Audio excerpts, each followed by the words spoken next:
Smart chilli powder అన్ని రకాల వంటలకు పచ్చళ్లకు సరైన chilli powder. No colour, no chemicals.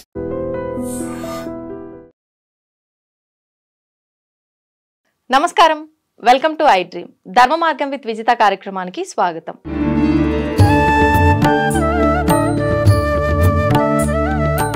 ప్రస్తుతం మనతో పాటు ఉన్నారు హరే కృష్ణ గోల్డెన్ టెంపుల్ నుంచి హరే కృష్ణ మూవ్మెంట్ ప్రెసిడెంట్, అక్షయ పాత్ర రీజనల్ ప్రెసిడెంట్ శ్రీమాన్ సత్య గౌర చంద్రదాస ప్రభుజీ గారు మనతో పాటు ఉన్నారు. ఇప్పుడు వారితో మాట్లాడి కృష్ణ తత్వం గురించి, కృష్ణాష్టమి రాబోతోంది, దాని గురించి అడిగి మరిన్ని వివరాలు తెలుసుకునే ప్రయత్నం చేద్దాం. హరే కృష్ణ ప్రభుజీ. హరే కృష్ణ ప్రభుజీ, కృష్ణాష్టమి రాబోతోంది. కృష్ణుడు జన్మించిన ఈ అష్టమినే మనం కృష్ణాష్టమి అని, శ్రీకృష్ణ జన్మాష్టమి అని రకరకాలుగా సంబోధించుకుంటూ ఉంటాం. మరి అంటే కృష్ణుడి జననానికే ఎన్నో కారణాలు ఉన్నాయి. ఒక పర్పస్ ప్రకారమే ఆయన జన్మం తీసుకున్నారు. అసలు ఈ కృష్ణాష్టమి విశిష్టత గురించి, దాని గురించి వివరించండి. నాకు అన్నమాచార్యులు రాసిన ఒక చక్కటి పాట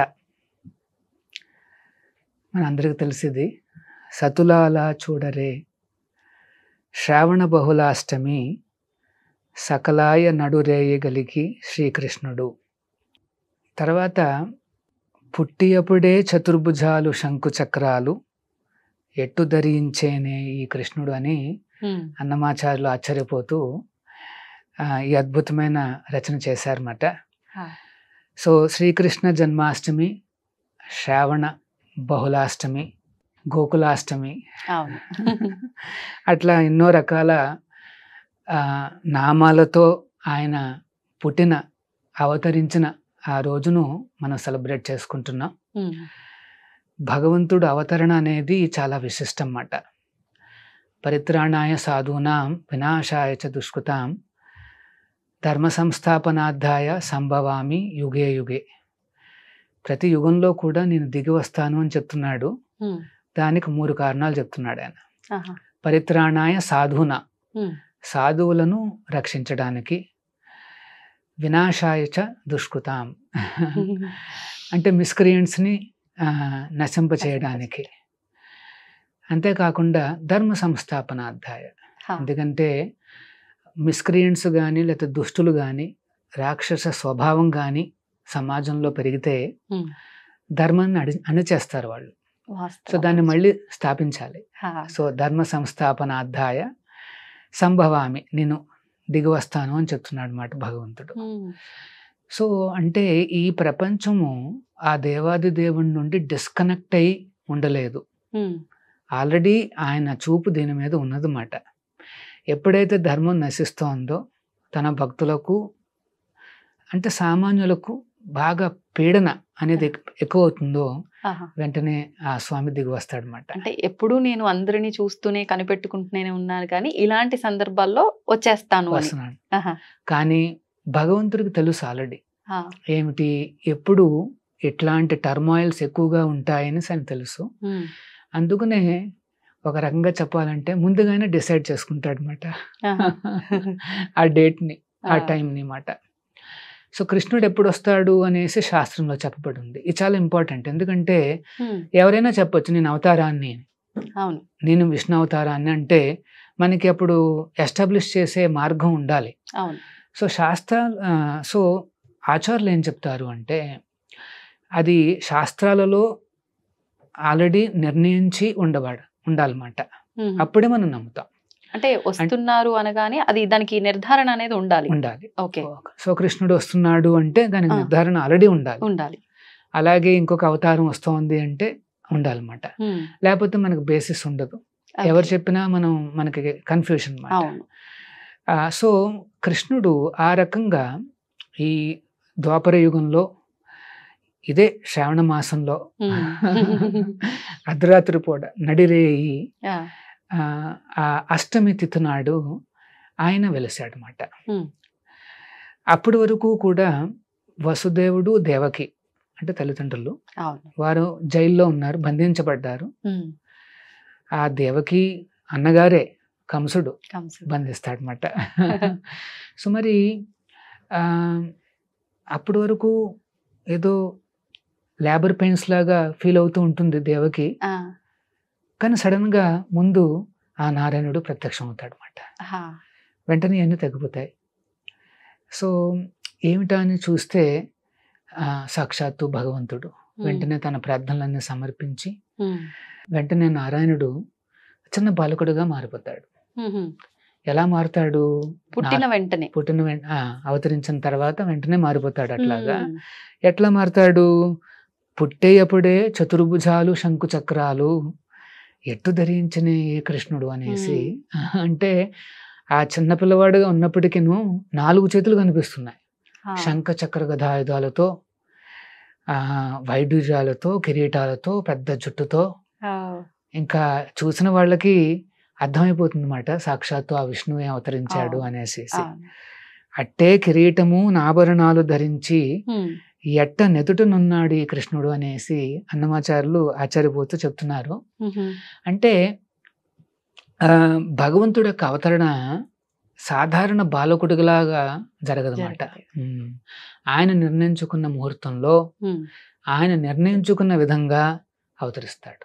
ప్రభుజీ, ఇప్పుడు ఆమె అంటే కృష్ణుడి తల్లి గర్భధారణ జరిగినట్టు అదంతా ఆనవాళ్ళు ఉన్నాయి, కానీ గర్భం నుంచి నార్మల్గా అందరికి సహజంగా డెలివరీ జరిగిన విధానము అదంతా కూడా ఎక్కడ రాసి పెట్టలేదు.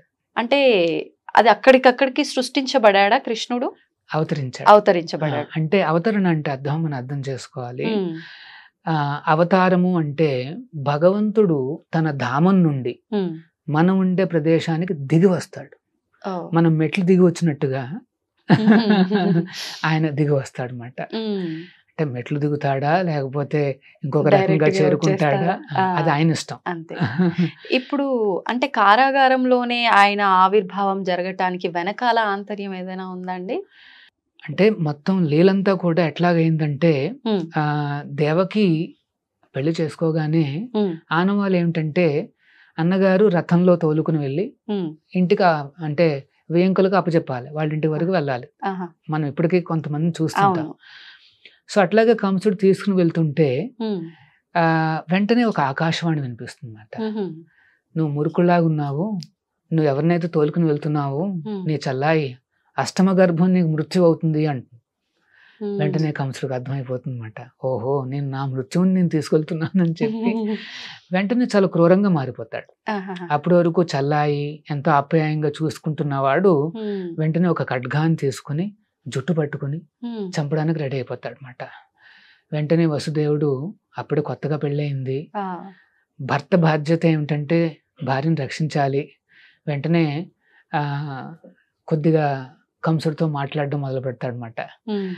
అంటే వసుదేవుడికి మంచి పేరుంది సొసైటీలో, ఏమిటంటే మాట ఇస్తే నిలుపుకుంటాడు అని. సో కంసుడు చూస్తున్నాడు వసుదేవుడు ఏం చెప్తాడా అని. వసుదేవుడు అంటాడు, నేను కావలిస్తే పుట్టిన ప్రతి పిల్లవాడిని నీకు అప్పచెప్తాను అంటాడు అన్నమాట. వెంటనే కంసుడు ఒప్పుకుంటాడు, ఎందుకంటే తెలుసు మాట నిలబెట్టుకుంటాడు.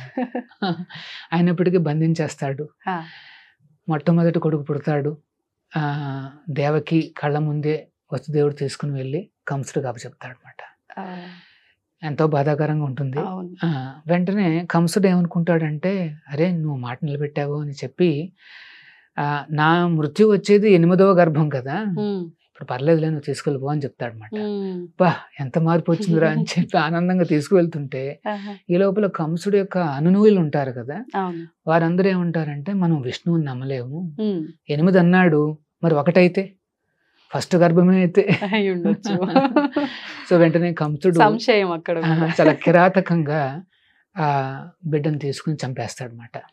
అట్లాగా 6 చంపగా 7వ సంతానం ఎవరు అంటే సాక్షాత్తు అనంతుడు, బలరాముడు అన్నమాట. దేవకి గర్భంలోకి ప్రవేశిస్తుంది. అప్పుడు భాగవతం ఏం చెప్తోంది అంటే, ఆ భగవంతుడు శ్రీకృష్ణుడు తన యోగమాయను పిలిపిస్తాడు అన్నమాట. పిలిపించి, నేను ఇప్పుడు అనంతుడు తర్వాత నేను రాబోతున్నాను, సో నేను ఇప్పుడు ఆ అనంతుణ్ణి నువ్వు దేవకి గర్భం నుండి తీసుకుని వెళ్ళి రోహిణి గర్భంలోకి ప్రవేశపెట్టు అంటాడు. అంటే ఆల్రెడీ సంతానం. సో అమ్మవారు సంకోచిస్తుంది, ఎందుకంటే బలరాముడు ఆయన దేవాది దేవుడే. సో అప్పుడు కృష్ణుడు అంటాడు, కాదు ఇది సాధ్యం అవుతుంది, నువ్వు స్వామిని ఆకర్షించు, ఆకర్షించి రోహిణి గర్భంలోకి ప్రవేశం. రోహిణి ఎక్కడ ఉంటుంది అంటే గోకులంలో ఉంటుంది అన్నమాట. నందుడి దగ్గరే ఉంటుంది. సో ఆ రకంగా తీసుకెళ్ళమని చెప్పి యోగమాయను కూడా గోకులంలో పుట్టమని చెప్తాడు అన్నమాట. సో ఆ రకంగా ఆ అరేంజ్మెంట్ పూర్తి కాగానే అందరూ ఏమనుకుంటారు అంటే దేవకికి గర్భస్రావం అయిందనుకుంటారు, మిస్కేరేజ్. ఎందుకంటే అనంతుని తీసేసుకుంది ఆవిడ. తీసుకువెళ్ళి రోహిణికి గర్భంలో ప్రవేశపడుతుంది అనమాట. సో ఇక్కడ అనుకోవడం ఏంటంటే మిస్క్యారేజ్ అనుకుంటారు, కానీ సేఫ్ గా ఉంటాడు అనమాట బలరాముడు అక్కడ. తర్వాత ఆ భగవంతుడు ఆ రకంగా అవతరిస్తాడు. అంటే ఫస్ట్ దేవకి ముందు అవతరించి తన బిడ్డగా మారిపోతాడు అనమాట.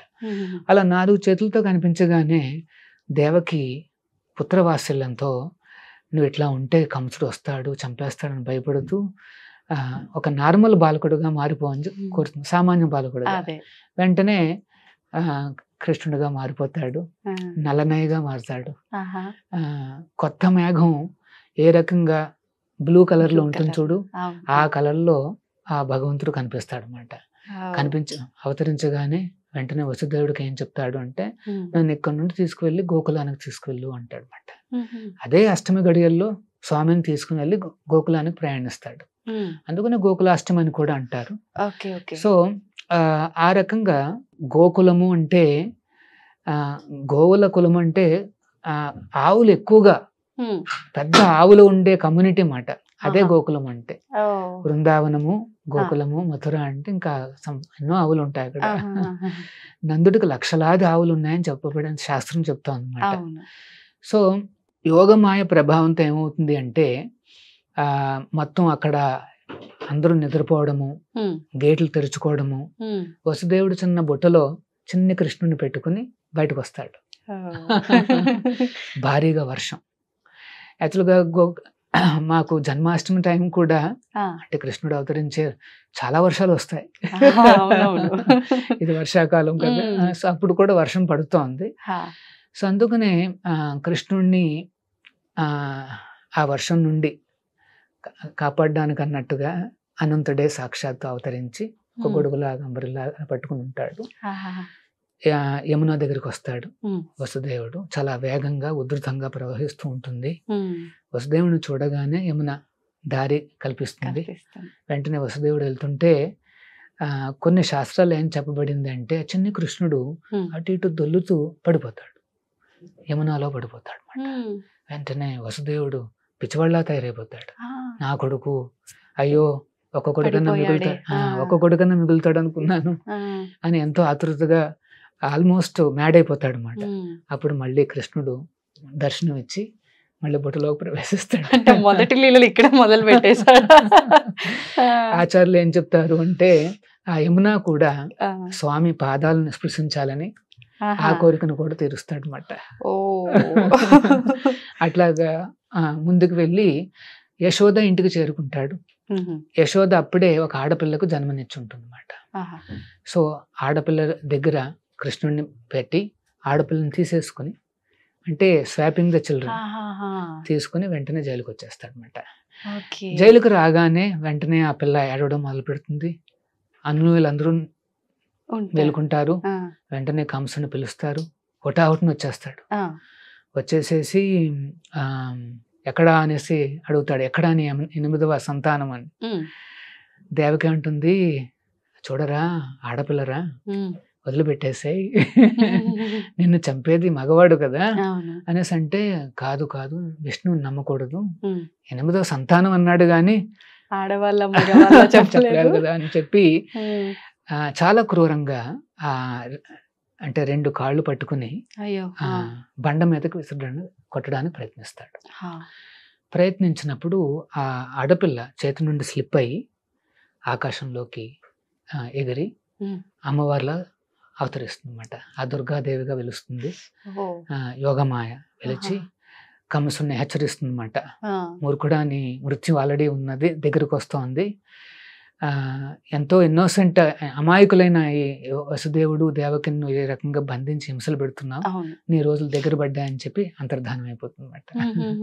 అంటే ఈ ప్రపంచంలో అమ్మవారు కృష్ణుడికి చల్లాయిగా అవతరించింది అన్నమాట. అందుకనే ఆవిడకి పేరు వైష్ణవి. కృష్ణుడే 8 నామాలు ఇస్తాడు ఆవిడకి.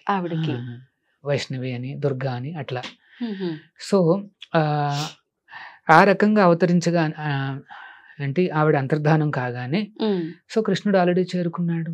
వెంటనే ఆ రోజునే సెలబ్రేట్ చేసుకుంటాడు అనమాట. జన్మాష్టమి మర్నాడు రోజుని నందోత్సవం అంటారు అనమాట. నందుడు యొక్క ఉత్సవం. కొడుకు పుట్టిన ఆనందంతో మొత్తం అందరినీ పిలిచి చక్కటి విందును ఆయన ఏర్పాటు చేస్తాడు. సో అది నందోత్సవం అంటారు. నందోత్సవానికి మా గౌడీయ సంప్రదాయంలో అంటే మా ఇస్కాను హరే కృష్ణ మూమెంట్ లో ఒక విశేషం ఉంది. అదే రోజున ఈ హరే కృష్ణ ప్రపంచానికి మొత్తానికి తీసుకువెళ్ళిన మా సంస్థాపక ఆచార్యులు ఈస్ డివైన్ గ్రేస్ విశ్వగురువులు ప్రభుపాదుల వారు అవతరించిన రోజు అన్నమాట అది. ఆ నందోత్సవాన్ని మేము వ్యాస పూజగా మేము సెలబ్రేట్ చేస్తాం. అంటే గురువుని ఆ రోజు కొలుస్తాం, ఆరాధించడం అన్నమాట. సో ఆయన ఆచార్యులు ఈ హరే కృష్ణ మూమెంట్ కి ఎవరైనా సరే ఆయన యొక్క ఆశ్రయాన్ని ఇప్పటికే పొందొచ్చు, ఆయన ద్వారా కృష్ణుడిని చేరొచ్చు. ఓకే ప్రభుజీ, మరి ఇప్పుడు కృష్ణాష్టమి రోజు అక్కడైతే ఆ వేడుకలన్నీ జరుపుకున్నారు, ఈ రెండవ రోజు కూడా ఇలాంటి కార్యక్రమాలన్నీ చేసుకున్నారు. ఇప్పుడు మనం ఏ రకమైన విధానాలు ఆచరించాలి? కృష్ణుడు అంటే భగవంతుడు అనే దానికన్నా మా ఇంట్లో పిల్లవాడు, మా ఇంట్లో ఒకరు అనే భావన ఎక్కువగా ఉంటుంది ప్రతి ఒక్కరిలో. మరి ఆ కృష్ణయ్యని ఆ కన్నయ్యని ఎలా మనం లాలించాలి, ఎలా ఆ రోజు ఆరాధించాలి? ఓకే, జనరల్గా అంటే భగవంతుడు అవతరించిన దినోత్సవం ఎప్పుడంటే అర్ధరాత్రి అష్టమి గడియలు. సో భక్తులందరూ ఏం చేస్తారు అంటే ఆ అష్టమి గడియల వరకు కూడా ఉపవాసం చేస్తారు. మార్నింగ్ నుండి రాత్రి వరకు కూడా ఉపవాసాలు చేస్తారు. ఉపవాసము చేస్తూ ఇంకొక వైపు కృష్ణనామాన్ని చెబుతూ ఉంటారు అన్నమాట. హరే కృష్ణ కృష్ణ కృష్ణ హరే హరే, హరే రామ రామ రామ హరే హరే చెబుతూ ఉంటూ చేస్తారు. అంతేకాదు ఎన్నో రకాల సేవలు అందిస్తుంటారు అన్నమాట. అంటే ఒక దేవస్థానానికి వచ్చి కాస్త దర్శనం చేసుకోవడము, ఆ రోజు కొద్దిగా క్యూస్ ఎక్కువగా ఉన్నా సరే కాస్త తపస్సులు చేస్తూ ఆ స్వామిని దర్శించుకోవాలని వస్తుంటారు. మన ఇంట్లో చేయాలి అనుకుంటే మనం ఉపవాసం ఉండాల్సి, అంటే అర్ధరాత్రి వరకు ఉపవాసం చేయడం చాలా మంచిది. ఉపవాసం కొంతమంది నిర్జల చేస్తారు, అంటే వాటర్ కూడా తీసుకోకుండా చేస్తారు. కానీ ఒకవేళ హెల్త్ రీజన్స్ అట్లాంటివన్నీ ఉంటే మీరు పళ్ళు ఫలాలు జ్యూసెస్ అని తీసుకోవచ్చు. దీన్ని ఏమంటారు అంటే అనుకల్పము అంటారు, అనుకల్ప ప్రసాదము అంటారు అన్నమాట. అయితే ఏకాదశి నాడు ఇట్లాంటి పదార్థాలు తీసుకుంటే ఆ వ్రతం చెడిపోదు. ఏమిటి, పళ్ళు ఫలాలు, మిల్క్, యోగట్టు అయినా తీసుకోవచ్చు, పల్లీలు తీసుకోవచ్చు, సగ్గుబియ్యం తీసుకోవచ్చు. సగ్గుబియ్యం దుంపతో వస్తుంది కాబట్టి సో దుంపలు వెజిటేబుల్స్ అని తీసుకోవచ్చు. సో ఒక్క ధాన్యాలు, పప్పులు, పల్సెస్ అన్ని కూడా అవి అవాయిడ్ చేయాలన్నమాట. సో పాలు, ఫ్రూట్స్, వెజిటేబుల్స్ అన్ని తీసుకోవచ్చు. చాలా మంది భక్తులు తీసుకుంటారు కూడా. కానీ అక్కడ మెయిన్ విషయం ఏమిటంటే ఈ హరే కృష్ణ మహామంత్రాన్ని, హరినామాన్ని చెబుతూ ఉండాలి. ఎంత వీలైతే అంత చేయాలి. కొంతమంది భక్తులు అయితే ఆ రోజున 64 మాలలు చేస్తారు. 64 అంటే 64 × 108 సార్లు ఆ భగవంతుడి నామాలు ఉచ్చరిస్తూనే ఉంటారు అన్నమాట. అంటే దాదాపు ఎన్ని అవర్స్ పడుతుండొచ్చు ప్రభుజీ? కానీ ఆచార్యులు వారు రికమెండ్ చేసింది ఏమిటంటే 16 మాలలు 2 గంటలు పడుతుంది. కానీ కొంతమంది భక్తులు 64 చేస్తారు. అంటే 2 × 4 అంటే 8 గంటలు పడుతుంది అన్నమాట. సో ఉపవాసం చేస్తూ భగవత్ నామస్మరణ చేస్తూ తర్వాత వీలైతే దేవస్థానానికి వచ్చి దర్శనం చేసుకుంటూ అక్కడ ఇంట్లోనే స్వామికి ఏమన్నా వెన్నతో చేసినవి కానీ, ఘీతో చేసినవి కానీ, పాలతో చేసినవి కానీ కొన్ని స్వీట్స్ అలా సమర్పించే స్వామికి అవి ఒక 9 మందికో 18 మందికో పంచాలి. ఆ రకంగా పంచితే అది చాలా విశిష్టం ఆ రోజున. అంతేకాదు దానం చేసే శక్తి ఉన్న వాళ్ళందరూ కూడా గోసేవకు కానీ అన్నదానానికి కానీ ఇస్తే ఆ కృష్ణుడికి ప్రీతి పొందుతారు అన్నమాట. సో అది ఈ అంటే చాలా సింపుల్ ప్రొసీజర్ చెప్పాను. కొంతమంది హరివాసరం కూడా చేస్తారు, అంటే అర్ధరాత్రి పూట కూడా పడుకోకుండా ఈ హరినామ కీర్తన చేస్తూ జాగరణ చేస్తారు అన్నమాట. ఓకే. మార్నింగ్ వరకు జాగరణ చేసుకుంటారు. ఉమ్. అలా జాగరణ చేస్తే లేవగానే వెంటనే మీరు గ్రెయిన్స్ తీసుకోకూడదు. ఉమ్. ఆ రోజు కూడా కొద్దిగా మధ్యాహ్నం పూట వరకు పళ్ళు ఫలాలు తీసుకొని ఆ ఓకే. మధ్యాహ్నం పూట మీరు అప్పుడు గ్రెయిన్స్ తీసుకోవచ్చు అన్నమాట. ఆహాహా. సో ఆ ఓకే. రకంగా చేసే పద్ధతులు ఉన్నాయి. ఉమ్. సింప్లెస్ట్ ఏంటంటే భగవంతుడి నామస్మరణ చేస్తూ కాస్త ఉపవాసం అంతే. చేసి కొన్ని నైవేద్యాలు పెట్టండి. ఉమ్. వీలైతే దేవస్థానానికి రండి. అంతే. అంటే ఒకవేళ ఆలయానికి వెళ్ళడం కుదరకపోయినా కుదరకపోతే ఇంట్లో ఇవన్నీ చేయకపోయినా నామస్మరణ చేసుకుంటూ ఉన్నా సరిపోతుంది. వీలైతే ఆ గ్రెయిన్స్ అనేవి అవాయిడ్ చేయాలి. అవాయిడ్ చేయాలి. ఓకే. ప్రభుజీ, ఇప్పుడు ప్రభుపాదుల వారు కృష్ణ తత్వం గురించి అందరికీ వివరిస్తూ కృష్ణ భక్తిని విశ్వవ్యాప్తం చేస్తున్నారు. దాని గురించి ఒక చిన్న వివరణ ఏదైనా. సో ప్రభుపాదుల వారు చిన్నప్పటి నుండి కృష్ణ భక్తుడే. ఉమ్. ఆయన యాక్చువల్గా కృష్ణుడి యొక్క ఏమన్నాలంటే క్లోజ్ అసోసియేట్ అన్నమాట. భగవంతుడి యొక్క అనునూయుడు. ఆయన స్వయంగా దిగి వచ్చాడు. ఉమ్. సో చిన్నప్పటి నుండి కూడా చూస్తాం అన్నమాట ఆయనలో ఆ కృష్ణతత్వం అనేది, ఆ భక్తి అనేది చాలా గాఢంగా ఆయనలో కనిపిస్తుంది అన్నమాట. హా. 8 ఏళ్ల వయసులోనే ఒక పెద్ద రథయాత్రను ఆర్గనైజ్ చేస్తారు ప్రభుపాదుల వారు. ఉమ్. చిన్నప్పుడు ఇంకా 1 year కూడా ఉండదు, ఆహా. మేబీ 2 years అంటే జస్ట్ నించున్నాడు అంతే. ఓ. అప్పుడు సంకీర్తనలో పాల్గొంటూ ఆయన కూడా అట్లాంటి వృత్తాంతాలన్నీ కూడా ఆయన బయోగ్రఫీలో ఉన్నాయన్నమాట. ఆహా. సో ఆ రకంగా చిన్నప్పటి నుండి కూడా ఎంతో గొప్ప కృష్ణ భక్తిని చూపించే ఆయన ఉమ్. ఈ బ్రహ్మ మధ్వ గౌడీయ సంప్రదాయంలో వస్తున్న ఒక ఆచార్యులను కలిశారు. ఎప్పుడు ఆయన యవన దశలో ఉన్నప్పుడు. ఆహా. ఈయన కలిసిన గురువులు ఎవరు అంటే శ్రీల భక్తి సిద్ధాంత సరస్వతి ఠాకూర్లు అనేసి మాట. ఉహుహు. ఆయన బ్రహ్మ మధ్వ గౌడీయ సంప్రదాయంలో 31వ ఆచార్యులు. ఓ. ఆయన కలవగానే జస్ట్ మొట్టమొదటి రోజున వెళ్ళి ఆయన చూసి దండం పెట్టుకోగానే లేచి నించోగానే ఉమ్. భక్తి సిద్ధాంతులు ఒక మాట అన్నారు ఆయనతో. ఆ. ఏమని, మీరందరూ ఎడ్యుకేటెడ్ కదా, ఉమ్. మొత్తం మన ఈ భగవద్గీత భాగవత సందేశాన్ని ఉమ్. మొత్తం ప్రపంచం అంతా వ్యాప్తి చెయ్యి అని చెప్తారు. ఉమ్. ఆశ్చర్యపోతాడు ప్రభుపాదుల వారు, ఆశ్చర్యపోతాడు. అవును. అదేంటి ఫస్ట్ టైం కదా నేను కలిసింది. కలిసిందనేసి. సో కానీ గురువు గారు చూడగలరు అవును. ఎవరెవరు ఎవరేంటి అనేది. అనేసి చూడగలరు. వెంటనే ఆయన చెప్పడంతో ఆశ్చర్యపోయి వెంటనే ఒక ప్రశ్న అడుగుతారు ప్రభుపాదుల వారు. ఏమని, ఇది 1920s లో జరుగుతుంది, 30s లో జరుగుతుంది. ఓ. మన భారతదేశానికి స్వాతంత్రం లేదు. ఉమ్. స్వాతంత్రం లేని దేశం ఏం ప్రచారం చేయగలదు? హా. మనం ఏం మాట చెప్పినా ఎవరు వింటారు? అవును. అందరూ అనేది ఏంటంటే నీకే స్వాతంత్రం లేదు, ఉమ్. నువ్వేం నువ్వేం చేస్తావు ఇంకా? నువ్వేం చేస్తావు ఇంకా అనేసి అడుగుతారు కదా. అంటే అవును. అప్పుడు భక్తి సిద్ధాంతులు అంటారు, మనం తీసుకెళ్తున్న ఈ మెసేజ్ భగవద్గీత భాగవతం అనేది ఉమ్. ఈ స్వాతంత్రాలు లేకపోతే ఎనీ భౌతిక పరిస్థితుల మీద ఆధారపడలేదు నాయన. హా. ఈ మెసేజ్ అనేది శాశ్వతంగా ప్రతి ఒక్కరు ఎదురు చూస్తున్నది. నువ్వు వెంటనే ఈ మెసేజ్ని తీసుకుని వెళ్ళు అని చెప్తారన్నమాట. ఉమ్. సో వెంటనే ఆకర్షితులు అవుతారు. అవును, ఇది శాశ్వతమైన మెసేజ్, ఇది పరిస్థితులు అనుకూలంగా ఉన్నాయా లేదా అని ఆధారపడి ఉండదు ఉమ్.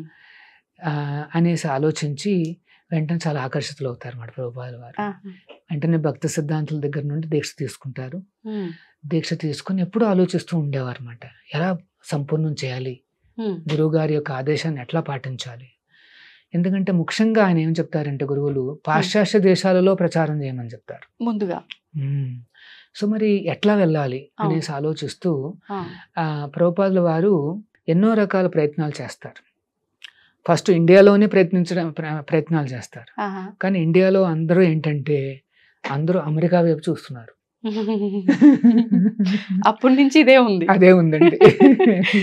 అంటే ఫస్ట్ బ్రిటన్ కాస్త పతనం చెందడంతో అమెరికా.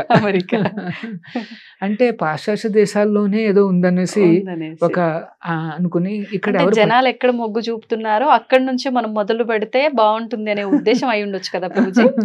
సో ప్రభుపాదులు అదే అనుకున్నారు. మా గురువు గారు సందేశం ఇచ్చారు, ఇంగ్లీష్ లో దీన్ని ప్రచారం చేస్తే కాస్త ఇంటెలిజెంట్ పీపుల్ దీన్ని తీసుకుంటే వెంటనే అందరూ యాక్సెప్ట్ చేస్తారు. సో వెంటనే అలాగా చాలా ప్రయత్నాలు చేసి ఇండియాలో సాధ్యం కాక ఇంకా అమెరికాకి వెళ్ళడానికి నిశ్చయించుకుంటారు. అంటే ఎక్కడికైనా వెళ్ళొచ్చు, లండన్కి వెళ్ళొచ్చు, ఎక్కడికైనా వెళ్ళొచ్చు, కానీ ఎందుకు అమెరికా అనేసి అనిపించింది గురువు గారికి. సో వెంటనే ప్రయాణించడానికి ఎన్నో రకాల ప్రయత్నాలు చేసిన అవ్వదు. ఒక రోజున ఒక ఆలోచన వస్తుంది. ఒక వాడ కంపెనీని నడిపే ఒక సుమతి మురార్జీ అనేసి ఒక ఆవిడ కంపెనీ ఓనర్ అన్నమాట. ఆవిడ ముంబైలో ఉంటుంది. సో ప్రభుపాదుల వారు వెళ్ళి కలుస్తారు. ఆవిడ వెరీ ఎల్డర్లీ లేడీ, చాలా భక్తురాలు మాట ఆవిడ కూడా. చెప్పండి స్వామీజీ, నేనేం చేయగలను అంటే, అమ్మ ఏం లేదు, మీకు ఆ ప్రయాణం చేసే వాడు ఉంది కదా, అందులో నాకు ఉచితంగా ఒక టికెట్ ఇప్పించండి, నేను న్యూయార్క్ సిటీకి వెళ్ళాలనుకుంటున్నాను అంటే. మా వాడ వెళ్తోంది, కానీ అది ప్రయాణికులు వెళ్ళే వాడ కాదండి, సరుకులు మోసే వాడ. అక్కడ ఎవరు ఉండరు, జస్ట్ సరుకులు పోతున్నాయి అంతే. అది మీరు ఎట్లా వెళ్తారని అడిగితే, లేదండి అయినా పర్లేదు, ఎంతో కొంత ఉంటారు కదా, కెప్టెన్ ఉంటాడు, కొంత క్రూ ఉంటుంది, నేను వాళ్ళతో పాటు వెళ్ళిపోతాను అంటాడు. ఆయన పట్టుదల చూసి ఆవిడ చెప్తున్నమాట. అప్పుడు ప్రభుపాదుల వారి వయస్సు ఎంత అనుకుంటున్నారంటే 70 ఏళ్ళు. 70 సంవత్సరాలు అప్పుడు ఈ రిక్వెస్ట్ చేస్తున్నారు. అంటే అప్పటి వరకు ప్రయత్నిస్తూనే ఉన్నారు. యవ్వన దశలో కలిసారు ఆయన, ఇప్పుడు వరకు ప్రయత్నాలు జరుగుతూనే ఉన్నాయి. అయినప్పటికీ ఆయన ఎప్పుడు డిస్కరేజ్ కాల. గురువు గారి ఒక్క వాక్యాన్ని పరిపాలిస్తున్నారు, ఎన్నో రకాల ఫెయిల్యూర్స్ వచ్చాయి, ఆయన డిస్కరేజ్ కాల. ఇది ఇప్పుడు నేటి సమాజానికి ఒక మంచి ఉదాహరణ కదా ప్రభుజీ. ప్రతిదీ ఏదైనా నిరాశ కలగగానే వదిలేస్తుంటాము. చిన్న ఫెయిల్యూర్ రాగానే అవును, కొంతమంది ఎక్స్ట్రీమ్ స్టెప్స్. కానీ ప్రభుపాదుల వారు 70 ఏళ్ళు వచ్చేంత వరకు ఎన్ని రకాలుగా ప్రయత్నిస్తారు పాప. సో అది సరే, ఆవిడ అంటుంది, స్వామీజీ మీరు ఈ వయసులో ఎక్కడో అమెరికాకు వెళ్తున్నారు, చాలా చలిగా ఉంటుంది, మీరు అక్కడ బతకలేరు కూడా అని అంటే ఆవిడ తెలిసిన ఎక్స్పీరియన్స్ చెప్తుంది ఆవిడ. అయినప్పటికీ ప్రభుపాదుల వారు అంటారు, లేదు మా గురువులు చెప్పారు, నేను వెళ్ళాల్సిందే అంటాడు. ఎట్లాగా కన్విన్స్ చేయడానికి ప్రయత్నిస్తోందన్నమాట. తర్వాత అంటుందన్నమాట, అక్కడ మీరు రావాలని ఎవరు కోరుకోవటం లేదు, మిమ్మల్ని ఆహ్వానించిన వాళ్ళు కూడా ఎవరు లేరు, మీరు అక్కడికి ఎందుకు వెళ్తున్నారు, ఎంత పెద్ద రిస్క్ ఎందుకు తీసుకుంటున్నారు, ఉండిపోండి అంటూ. అయినప్పటికీ ఆయన వెంటనే ఆ పట్టుదల చూసి ఆవిడ సరే స్వామీజీ అని చెప్పేసి ఒక టికెట్ ఇస్తుందన్నమాట. ఆ వాడ పేరు జలదూత. సో ప్రభుపాదుల వారు అందులో ప్రయాణిస్తారు. ప్రయాణించినప్పుడు ఫస్ట్ 3-4 రోజుల్లో శ్రీలంక, అంటే మన ముంబై నుండి ప్రారంభమై అలా శ్రీలంకకు చేరుకుంటుంది. అక్కడ నుండి మెయిన్ స్ట్రీమ్ ఓషన్లోకి వస్తే ఎక్కడ చూస్తున్న సముద్రం. వెంటనే సీ సిక్నెస్ వచ్చేస్తుంది ఆయనకి. వచ్చేసేసి ఆకలి అనిపించదు, కాస్త వామిటింగ్ లాంటిది సెన్సేషన్ ఉంటుంది, చాలా వీక్ అయిపోతారు. ఒక రోజున హార్ట్ అటాక్ వస్తుంది. చాలా హార్ట్ అటాక్ రాగానే సమూహం ఆ కెప్టెన్ వీళ్ళందరూ వచ్చి కాస్త శ్రద్ధ తీర్చి ఫస్ట్ ఎయిడ్ ఇస్తారు, కాస్త తీసుకుంటారు. కానీ ఆయనకి ఆకలి ఇంకా రాదు మాట, వెనక్కి రాదు ఏమి. నెక్స్ట్ ఇంకొక 2 రోజులు కాగానే మళ్ళీ ఇంకొక సెకండ్ హార్ట్ అటాక్ వస్తుంది. వెంటనే కుప్పకూలిపోతారు. అనుకున్నారంట, మేబీ నాకు ఈ రకంగా రాసి పెట్టుందేమో, వాడలోనే నేను పరంపదించాలని రాసి పెట్టుందేమో అని అనుకుంటారు. ఎందుకంటే 70 years కదా. కానీ ఆయన అలాగా ఒక ఆపస్మారక స్థితిలో ఉన్నప్పుడు ఆయన కలలోకి కృష్ణుడు కనిపిస్తాడు అన్నమాట. కనిపించి ఇంకా నీకేమీ కాదు ఇక్కడ, నువ్వు అమెరికాకు ప్రయాణించని చెప్పి, ఈ పడవకి ఇంకేం కాదని చెప్పి ఒక అష్యూరెన్స్ ఇచ్చి, అప్పుడు ప్రభుపాదుల వారు ఏం చూస్తారు అంటే 10 అవతారాలు స్వయంగా ఆ పడవని తీసుకెళ్తున్నట్టుగా కల వస్తుంది అన్నమాట. వెంటనే చాలా కాన్ఫిడెన్స్ వస్తుంది. అప్పుడు అట్లాంటిక్ అనే సముద్రంలోకి ప్రవేశిస్తుంది అన్నమాట వాడ. కెప్టెన్ అంటాడు, అట్లాంటిక్ చాలా భయానకంగా ఉంటుంది స్వామీజీ, మీకు మరి ఏమవుతుందో అనేది భయంగా ఆయన. అప్పుడు ప్రభుపాదుల వారు అంటారు, ఏం కాదు, ఆల్రెడీ కృష్ణ భగవానుడే చెప్పేశారు. అసలు చాలా స్మూత్ గా వారు ఫస్ట్ బోస్టన్ చేరుకుంటారు, ఆ తర్వాత న్యూయార్క్ సిటీకి చేరుకుంటారు అన్నమాట. చేరుకుని దిగుతున్నప్పుడు స్వామీజీ చేతిలో 5 ట్రంక్ బాక్సులు ఉంటాయి. అవన్నీ భాగవతం పుస్తకాలు. ఆయన చెందింది ఇంకొక చిన్న బ్యాగు. 40 రూపాయలు చేతిలో ఉన్నాయి. 70 ఏళ్ల వయసు, ఎవరూ లేరు సహాయానికి. అలా దిగుతూ ఉన్నప్పుడు ఆ కెప్టెన్ పేరు పాండే. పాండే గారు, నా దగ్గర $1 లేదు, నా దగ్గర కొన్ని పుస్తకాలు ఉన్నాయి, నేను ఒక సెట్ ఇస్తాను మీకు, మీరు పుస్తకాలను తీసుకుని మీకు అంత తోస్తే అంత డబ్బులు ఇవ్వండి అని అడుగుతారు. సో ఆ రకంగా ప్రభుపాదుల వారు డబ్బు తీసుకుని, దాంతో పెద్ద పెద్ద ఏరియాస్ లో ఉండడానికి లేదు, ఒక చిన్న బస్తీలో, అక్కడ ఏమంటారంటే లోవర్ ఈస్ట్ సైడ్ అనేసి ఒక ప్లేస్ మాట న్యూయార్క్ సిటీలో, అక్కడ ఒక చిన్న బస్తీలో ఆయన ఒక అమెరికన్ యంగ్స్టర్ ఎవరో ఉంటారు, ఆయనతో రూమ్ షేర్ తీసుకుంటారు. ఎందుకంటే ఓన్ గా రూమ్ తీసుకోవాలంటే డబ్బులు లేవు. వాడేమో డ్రగ్ అడిక్ట్. ఒక రోజున స్వామీజీని హాని చేయడానికి వస్తాడనమాట. వెంటనే ఇంకా అక్కడి నుండి స్వామీజీ హుటాహుటిన స్టెప్స్ దిగిపోయి బయటకు వచ్చేయాల్సి వస్తుంది. అట్లాగా ప్రయాణమైన ప్రభుపాదుల వారు, అంటే స్టోరీ అక్కడ కాస్త కట్ చేస్తే 11 సంవత్సరాల తర్వాత చూస్తే ఆయన 108 దేవస్థానాలు మొత్తం అన్ని ఖండాల్లోనూ స్థాపించారు. 10,000 మంది శిష్యుల్ని శిష్యరికం ఇస్తారు అన్నమాట. ఆ 10,000 మందిలో మ్యాక్సిమం ఎవరు అంటే అక్కడ లోకల్ గా ఉండేవాళ్ళు. అమెరికాలోను యూరోపియన్ కంట్రీస్ లో ఉండే చాలా మంది క్రిస్టియన్స్, ముస్లిమ్స్, జూస్, బుద్ధిస్టులు అట్లాంటి వాళ్ళు, మరియు ఇండియాలో కూడా చాలా మంది శిష్యరికం తీసుకున్నారన్నమాట. సో వారికి ఆ రకంగా శిష్యరికం ప్రసాదించే, ఆ కాలంలో వాట్సాప్లు లేవు, మనం గ్రూపులు పెట్టలేము, ఒక లెక్చర్ ఇస్తే అందరికి చేరిపోతుందన్న అట్లాంటి ఏమీ లేవండి. సో అట్లాంటి తరుణంలో కూడా ప్రభుపాదుల వారు వేలాది లెటర్స్ స్వయంగా ఆయన రాసి తన శిష్యులకు డైరెక్షన్ ఇచ్చేవారు అన్నమాట. నువ్వు ఇట్లా చేయి, అట్లా. ఎందుకంటే గురువు అంటే శిష్యుడి యొక్క సమస్యలను అర్థం చేసుకుని సొల్యూషన్స్ ఇవ్వాలి. సో ప్రభుపాదుల వారికి లెటర్స్ రాసేవారు అన్నమాట శిష్యులు, నాకు ఈ సమస్య ఉంది, ఆ సమస్య ఉంది అంటే అప్పుడు ప్రభుపాదుల వారే స్వయంగా ఆన్సర్స్ రాసి పంపించేవారు అన్నమాట. అంతేకాదు 80 పుస్తకాలు రాశారు కృష్ణుడి మీద. అంత పెద్ద ఆర్గనైజేషన్, 10,000 మందిని మేనేజ్ చేస్తూ, పెద్ద పెద్ద అన్ని రకాల ఏమంటారు ఈ ప్రపంచంలో అన్ని రకాలని హ్యాండిల్ చేస్తూ ప్లస్ 80 పుస్తకాలు రాస్తూ. మామూలు మాటల 80 పుస్తకాలు అంటే. ఆయన ఏం చేసేవారు అంటే రాత్రిపూట 2 గంటలు పడుకుని 1 AM 1 గంటకు లేచిపోయేవారు. 4:30 వరకు ఆయన డిక్టాఫోన్లో ఆ భగవద్గీతను తీసుకుని వ్యాఖ్యానాలు చెప్పేవారు అన్నమాట. శ్రీకృష్ణుడు ఈ రకంగా చెప్తున్నారు, తాం స్థితిక్షస్వ భారత, చాలా ఓపికగా ఉండాలి, టాలరెన్స్ ఉండాలి అనేసి ఆయన అన్ని అలా డిక్టేట్ చేస్తే, ఆ డిక్టాఫోన్ విని కొంతమంది శిష్యులు టైప్ చేసి ఆ పుస్తకాన్ని తయారు చేసి ఆయనకు చూపించి ఆ తర్వాత దాన్ని ప్రచారం చేశారు. ఆ రకంగా 80 పుస్తకాలు చేశారు. ఎన్నో లెక్చర్స్ ఇచ్చారు. ఇంకా అసాధారణం అన్నమాట. ఒక సామాన్య మానవుడికి సాధ్యం కాదు. సో ఆ రకంగా కృష్ణుణ్ణి, కృష్ణ తత్వాన్ని, హరే కృష్ణను, ఇంకొక విశేషం లక్ష్మీ నరసింహ ఆరాధనను అన్ని ఖండాలలోకి, అన్ని గుమ్మాలలోకి తీసుకువెళ్ళాడు.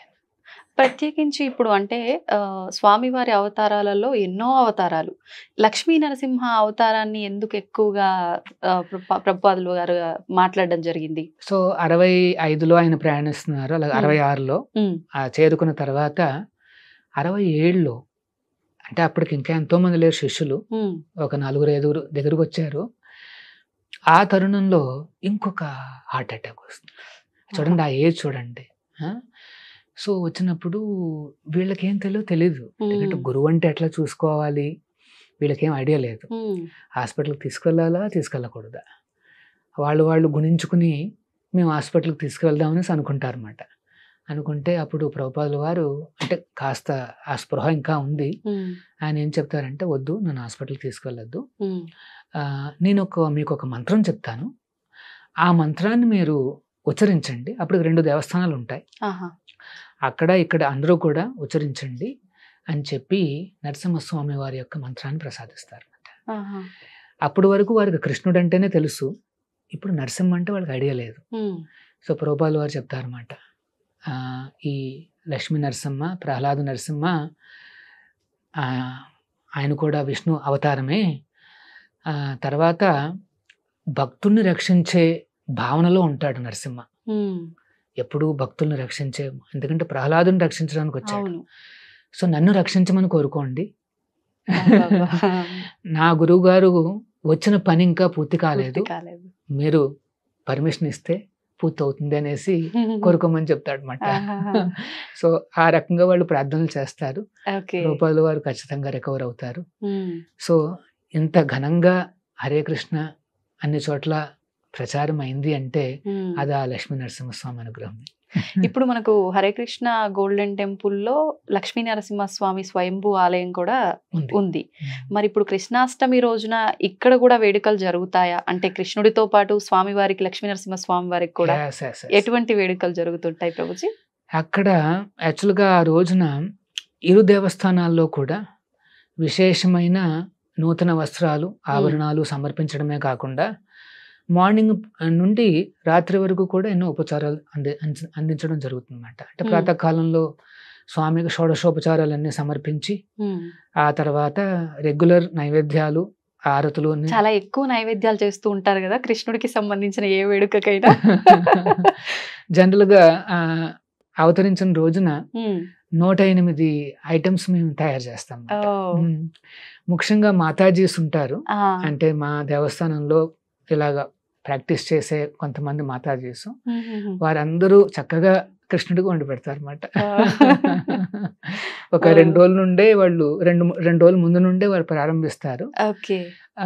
అందులో స్వీట్స్ ఉంటాయి, కారాస్ ఉంటాయి, కొన్ని రకాల చట్నీలు, తర్వాత ధాన్యాలతో చేసినవి, అన్ని రకాల రైస్ ఐటమ్స్, పాలు, మిల్క్, ఘీ, తర్వాత పన్నీరు, వీటితో చేసిన ఐటమ్స్ అన్నీ ఉంటాయి. అట్లా ఎన్నో రకాల వెరైటీస్ అన్ని కలిపి 108 వెరైటీస్ మేము సమర్పిస్తాం స్వామికి. సమర్పించిన తర్వాత వాటిని అన్నిటినీ కూడా భక్తులకు అందరికీ డిస్ట్రిబ్యూట్ చేసేస్తాం, వచ్చే వాళ్ళందరికీ వారందరికీ పంచుతాం అన్నమాట. యాక్చువల్గా మా హరే కృష్ణ మూమెంట్ లో మీరు గమనిస్తే ప్రసాదానికి మేము చాలా ఇంపార్టెన్స్ ఇస్తాం. అవును, ఎక్కడికి వెళ్ళినా సరే మా కార్యక్రమాల్లో అటెండ్ అయితే చాలు, చాలా ఘనంగా వాళ్ళకి ప్రసాదాలు. మెయిన్ క్వాలిటీ కూడా చాలా బాగుంటుంది. ప్రభుజీ, ఇప్పుడు అక్కడ మాతాజీలు ఇవన్నీ ప్రసాదాలు చేయటంలో నిమగ్నమై ఉంటారన్నారు. ఆసక్తి ఉన్న వాళ్ళు బయట నుంచి కూడా ఎవరైనా వచ్చి చేయాలంటే అవకాశం ఉంటుందా? ఖచ్చితంగా వారు కూడా రావచ్చు, వారు కూడా అక్కడ ఏ సహాయం చేయగలుగుతారో చేయొచ్చు. వాలంటీరింగ్ అనేసి ఉంటుంది. అంటే మనం తిరుమలలో కూడా చూస్తుంటాము, శ్రీవారి సేవలు చేస్తుంటారు వాలంటీర్స్. అట్లా ఇక్కడ కూడా రావచ్చు. చాలా మంది యాక్చువల్గా వేలాది మంది వాలంటీర్స్ ఆ రోజున అక్కడ ఉంటారు. ఎందుకంటే వచ్చిన భక్తులకు సౌకర్యం ఏర్పాటు చేయడము, ప్లస్ భగవంతుడికి సేవలు అందించడము అని నడుస్తూనే ఉంటుంది అన్నమాట. సో ఆ రోజున ఒక విశేషం ఏంటంటే హరే కృష్ణ గోల్డెన్ టెంపుల్లో మీరు అక్కడున్న రాధా గోవిందులు ఆ దర్శనం చేసుకోవచ్చు. అత్యంత అందంగా సుందరంగా కనిపిస్తారు. ఆ రోజున నూతన వస్త్రాభరణాలు ఇస్తాం కాబట్టి. తర్వాత ఇంకొక రూపము గోధాకృష్ణులు ప్లస్ మాకన కృష్ణులు, అంటే 3 కృష్ణ రూపాలని దర్శనం చేసుకోవచ్చు ఆ రోజున. సో ఈ గోధాకృష్ణులు ఆ లక్ష్మీ నరసింహ దేవస్థానంలో ఉంటారు. తర్వాత రాధాకృష్ణులు ఇక్కడ ఈ దేవస్థానం ఈ గర్భాలయంలో ఉంటారు, మా గుళ్ళో ఉంటారు. తర్వాత మాకన కృష్ణుడు అంటే వెన్నముద్ద పట్టుకుని చిన్ని కృష్ణుడు. ఈ చిన్ని కృష్ణుడు విశేషం ఏమిటంటే వచ్చిన ప్రతి ఒక్కరూ కూడా ఆ చిన్ని కృష్ణుడికి ఉంజల సేవ సమర్పించవచ్చు. అందరికీ అవకాశము. అక్కడేం టికెట్స్ అంటూ ఏమి ఉండవు. అందరూ చక్కగా స్వామికి సేవను సమర్పించి తీర్థ ప్రసాదాలు స్వీకరించి చక్కగా ఆనందంగా ఆ స్వామి అనుగ్రహానికి పాత్రలు కావచ్చు. అందరికీ కూడా అవకాశం ఉందన్నమాట, మీరు అందరూ రావచ్చు. ఓకే ప్రభుజీ, కృష్ణుడు అంటేనే ఆయన లీలలు 1, 2 కాదు, అసలు చెప్పుకుంటూ పోతే ఎన్నో లీలలు. ప్రత్యేకించి ఈ రోజున మనం ఈ పూజలు ఇలాంటివి పార్టిసిపేట్ చేయకపోయినా ఆయనకు సంబంధించిన విషయాలు విన్నా కూడా ఆ తత్వాన్ని అర్థం చేసుకోగలమంటారా? ఎస్, కృష్ణతత్వాన్ని అర్థం చేసుకోవాలి అంటే అత్యంత సులభమైన మార్గం ఏమిటంటే శ్రవణం. కృష్ణుడి గురించి వినాలి. వినటం. కానీ ఎవరి నుండి వినాలి అది చెప్పారు. అది మనం ఆచార్యుల వారి నుండే వినాలి. ఎవరైతే ఆ కృష్ణుడి యొక్క అనన్యమైన భక్తిని ప్రదర్శించారో అట్లాంటి ఆచార్యుల వారి ముఖం నుండి వచ్చే ఆ వాక్యాలను మనం వినాలన్నమాట. సో మన అందరం కూడా ప్రభుపాదుల వారి దగ్గర నుండి వింటే, లేకపోతే ఆయన రాసిన పుస్తకాల నుండి గనక మనం చదివితే వెంటనే కృష్ణతత్వం అనేది తేలిగ్గా అర్థం అవుతుంది. వేదేషు దుర్లభం అన్నారు. యాక్చువల్గా వేదాలలో కృష్ణతత్వం అనేది చాలా దుర్లభం. మనం చదువుకుంటే ఏం అర్థం కాదు. కానీ అదుర్లభం ఆత్మభక్త అంటే ఆత్మభక్తుడు అంటే తన సొంత భక్తుడు ఆయన దగ్గర నుండి వింటే మాత్రం అదుర్లభం, వెంటనే తేలికైపోతుంది. అంటే ఈ రోజున కోట్లాది మంది కృష్ణతత్వాన్ని అర్థం చేసుకుని ఆయన భక్తులు అయ్యారు అంటే దానికి కారణం ఏంటంటే అదుర్లభం ఆత్మభక్త. ప్రభుపాదుల వారి ఆయన కరుణ ద్వారానే జరిగిందన్నమాట. సో విశ్వగురువులైన ఈ ప్రభుపాదుల వారిని మనం ఆశ్రయిస్తే వెంటనే కృష్ణతత్వం అనేది చాలా తేలిగ్గా లభిస్తుంది. మన జీవితంలో పెద్ద చక్కటి ట్రాన్స్ఫర్మేషన్స్ వస్తాయి. ఎప్పుడు ఆనందంగా కిలకిలలాడుతూ మన రెగ్యులర్ డ్యూటీస్ చేసుకోవచ్చు. ఓకే ప్రభుజీ, కృష్ణతత్వం అంటున్నాం అంటే అసలు ఏంటి కృష్ణతత్వం అనుకునే వాళ్ళకు సింపుల్ గా ఏదైనా చెప్పగలరా? ఏం లేదు, కృష్ణుడు ఒక సుప్రీం పర్సనాలిటీ, ఆయన అర్థం చేసుకోవడం అంతే. ఒక సామాన్యుని అర్థం చేసుకోవడమే చాలా కష్టం. ఎందుకంటే చూస్తే మనకు అర్థం కాదు ఎవరు. మనకు అర్థమయ్యేది ఏంటంటే బాహ్యంగా కనిపించే కొన్ని ఫీచర్స్ తప్పితే లోన ఉంటే మనకు అర్థం కాదు. మరి దేవాది దేవుడు కృష్ణుడు ఆయన అర్థం చేసుకు దాన్ని తత్వం అంటారు అన్నమాట. తత్వం అంటే ఆ సత్యం మాట, ట్రూత్ యాజ్ ఇట్ ఈస్. అంటే యాజ్ ఇట్ ఈస్ గా ఆయన గురించి అర్థం చేసుకోవాలి. జన్మకర్మచమే దివ్యం ఏవం యో తత్వతః త్యక్వా దేహం పునర్జన్మనైతి మామేతి సో అర్జున అన్నాడు కృష్ణుడు. ఏమిటి? నా జన్మను నా లీలలను ఎవరైతే తత్వతః అంటే యాజ్ ఇట్ ఈస్ గా అర్థం చేసుకుంటారో, అంటే యథాతథంగా అర్థం చేసుకుంటారు, ఉన్నది ఉన్నట్టుగా, దెన్ త్యక్వా దేహం శరీరం వదిలిపెట్టిన తర్వాత పునర్జన్మ నైతి, మళ్ళీ పునర్జన్మ అంటూ ఉండదు. మరి ఏమైపోతాడు? శూన్యంలో కలిసిపోతాడా? జ్యోతిలో అనంతమైన జ్యోతిలో కలిసిపోతాడంటే కాదు, మామేతి నా దగ్గరికి చేరుకుంటాడు అంటాడు. అంతకన్నా కావాల్సిందే ఉంది. కృష్ణుడుండే ధామానికి అంటే వైకుంఠానికి ఆ గోకులానికి చేరుకోవాలి అంటే అత్యంత తేలికైన మార్గం ఏమిటంటే కృష్ణుడి గురించి వినడం, శ్రవణం. అంటే ఇప్పుడు మీరు చెప్పినట్టుగా ఆ తత్వం అర్థం అవ్వాలి అంటే వింటేనే సరిపోతుందా? ఈ వినటము ఈ చదవటము మాకు రాదండి, మేము ఆయనను ఆరాధించడం మాత్రమే వచ్చు, సేవ చేయడం మాత్రమే వచ్చు, అటువంటి వారికి అర్థమవుతుందంటారా? ఖచ్చితంగా సేవ అందిస్తే చాలు, వెంటనే కృష్ణుడు నెమ్మదిగా మన దగ్గరకు వచ్చేస్తాడు. ఒక రోజున చైతన్య మహాప్రభుల వారు అంటే సాక్షాత్తు కృష్ణుడి యొక్క భక్తావతారం అని మేము నమ్ముతాం మాట. సో శ్రీ చైతన్య మహాప్రభుల వారు ఒకసారి శ్రీరంగం వెళ్తారు. వెళ్ళినప్పుడు అక్కడ ఒక బ్రాహ్మణుడు ఉంటాడు. భగవద్గీతని చేతిలో పెట్టుకుని కళ్ళమ్మట కాస్త నీళ్ళు వస్తూ కనిపిస్తాడు అనమాట. భగవద్గీత చూస్తాడనమాట. చైతన్య మహాప్రభుల వారు చూస్తే ఆయన భగవద్గీత ఉల్టాగా పట్టుకుని ఉంటాడు. కానీ కళ్ళమ్మట ఏదో నీళ్లు కనిపిస్తున్నాయి. ఏంటండి బ్రాహ్మణులు మీరు ఇట్లాగా అంటే ఏం చేస్తున్నారు మీరు అని అడుగుతారు అనమాట. అంటే ఏం లేదు, మా గురువులు నన్ను భగవద్గీత చదవమన్నారు, నాకేమో ఒక ముక్క చదవడం రాదు, నాకు చదువు లేదు, ఎటువంటిది ఏది లేదు, మా గురువుకి ఇవన్నీ తెలుసు, అయినప్పటికీ చదవమన్నారు. సో నేను పుస్తకం తీసుకుని రోజు కాస్త అటు ఇటు తిప్పుతూ ఉంటాను, నాకు ఇందులో ఏం అర్థం కావట్లేదు.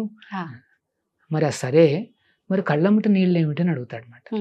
అడిగితే అప్పుడు అంటాడు, ఎప్పుడైతే నేను ఈ పుస్తకం చూస్తానో వెంటనే నాకు ఆ కృష్ణుడు గుర్తుకొస్తాడు.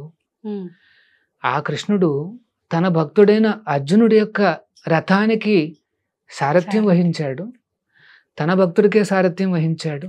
ఇప్పుడు చూడండి, మన నార్మల్ లోకంలో ఓనర్ వెనకాల కూర్చుంటాడు, కారులో డ్రైవర్ ముందు కూర్చుంటాడు.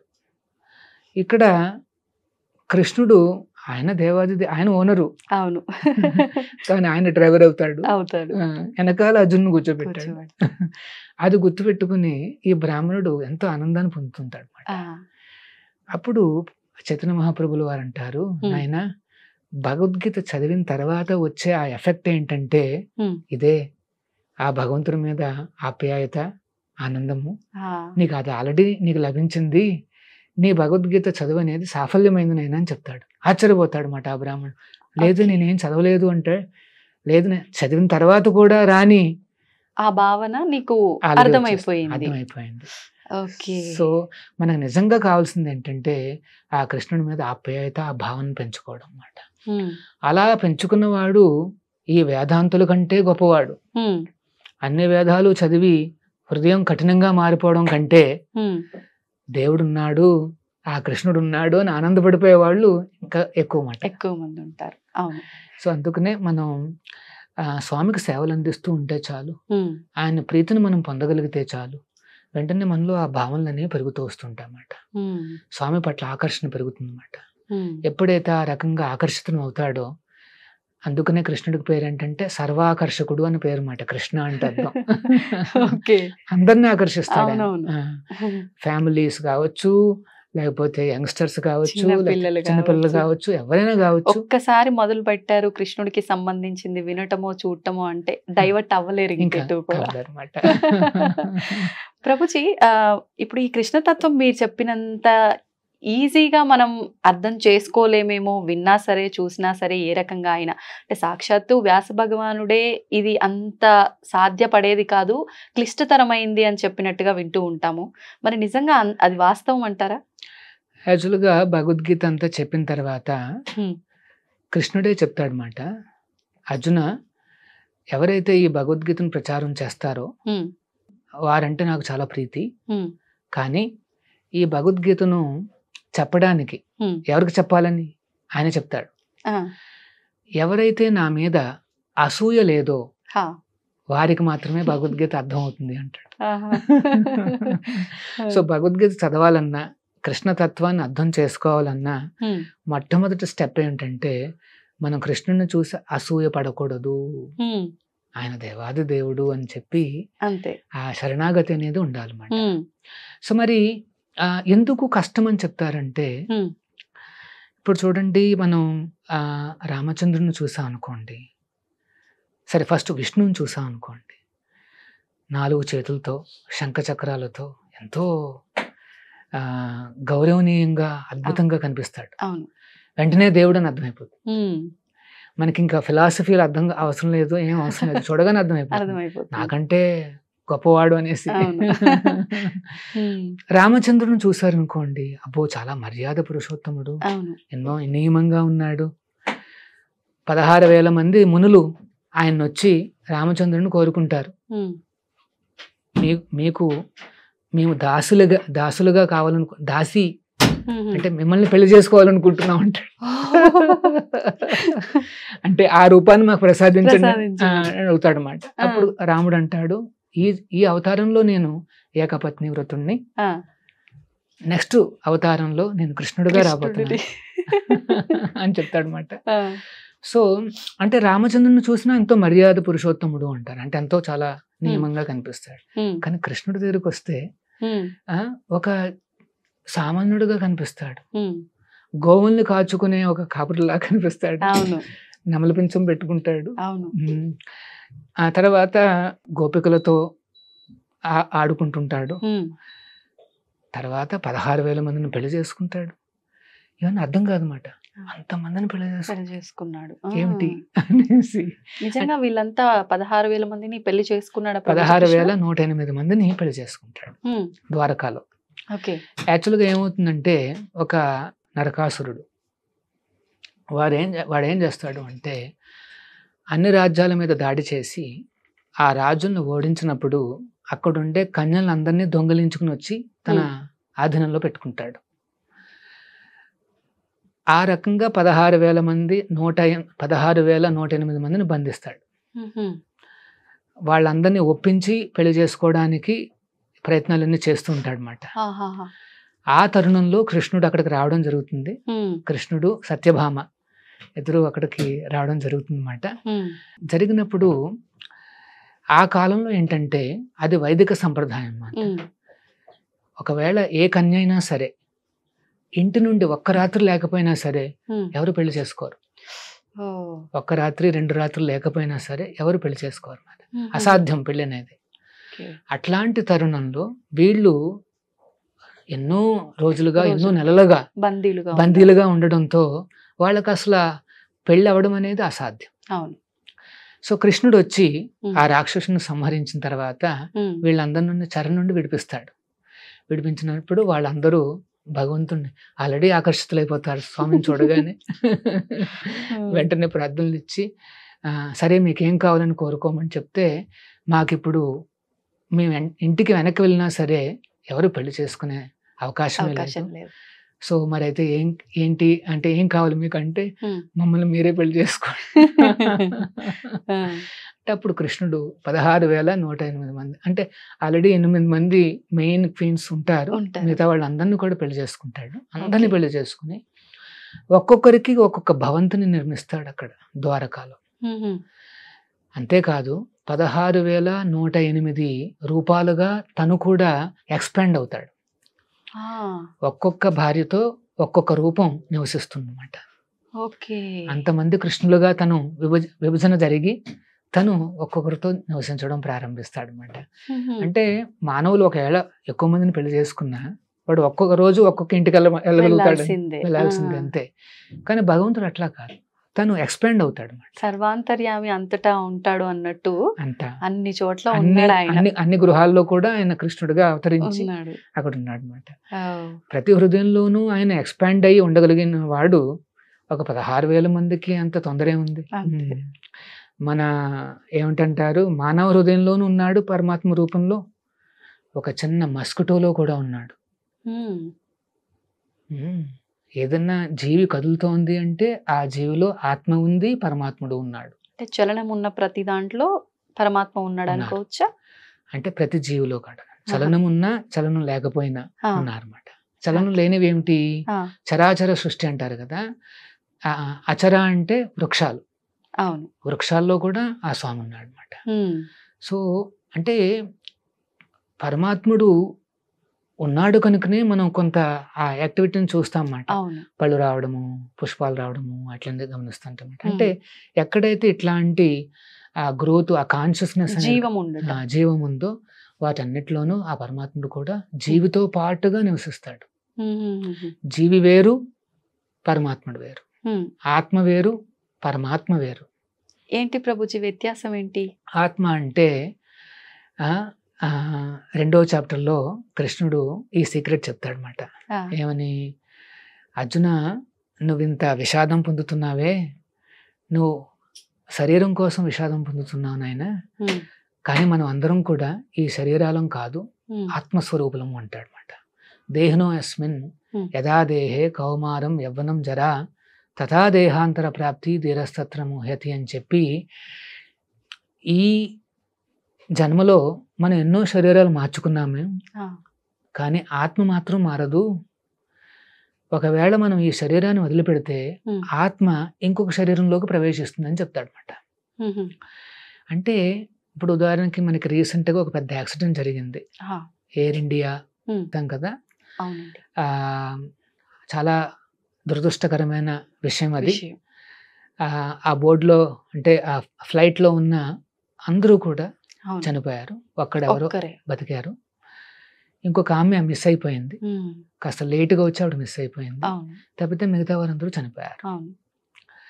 ఇప్పుడు ప్రశ్న ఏమిటంటే వారందరూ ఏమయ్యారు? భగవద్గీత ఘంటాపదంగా ఏం చెప్తుందంటే వారందరూ ఆల్రెడీ ఎక్కడో జన్మ తీసుకున్నారు. ఇప్పటికి ఆల్రెడీ జన్మించేశారు.